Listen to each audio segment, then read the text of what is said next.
tirador ng panty ng isang dalagita sa Marinduque, timbog. Isang kahindik-hindik na kaso ng pagnanakaw ang nag-iwan sa mga otoridad ng kaguluhan at medyo katuwaan. Isang magnanakaw sa Marinduque ang nagsagawa ng pinakakakaibang pagnanakaw ng taon, ang pagnanakaw ng mga underwear. Para sa iba pang mga detalye, narito si Christopher.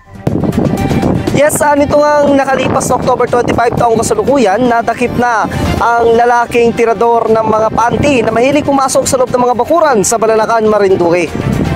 At ayon mismo sa dalagitang kinuhaan nito ng panty. Grabe po sir, siguro nasa 30 na mga panty ang nawala sa akin.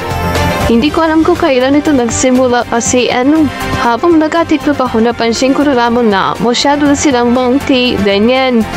At siguro po nasa dalawa lamang na panting nakuha niya everytime magkasampay ako. At dahil po dun sa pangyayari niyan, syempre nagpatahid po si mama ng CCTV para malaman talaga kung sino kumuha ng mga panty ko. At no choice na rin, syempre kailangan kong bubuli ng mga bago at masyado nang ani pong mangti yung mga panty ko. At ayon naman sa isang saksi na itago na lang natin sa pangalang source ko po. Yung lalaki pong yun, taga-aron lamang po yun sa amin. Ang tawag pa nga sa kanya ay Bututoy. Pero isang beses ko lang po siya nakitang kumuha ng panty ron kay Naining. Hindi ko naman po masabi kay Naining at ako'y baka mabalikan. Nakita rin po kasi ang nakita ko siya.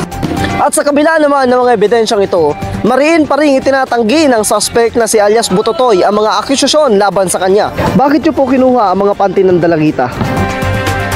No comment na po mo dyan. Basta ang masasabi ko lang po, hindi po totoo lahat ng mga aparatang at pinibintang nila sa akin. Ayon naman sa isang behavior specialist na ating nakapanayam, maaaring ang suspect ay mayroong fetishism disorder, kung saan ang disorder na ito ay pagkakaroon ng intense sexual attraction sa isang bagay. Sa kaso ni Bututoy, maaaring siya ay mayroong underwear fetishism.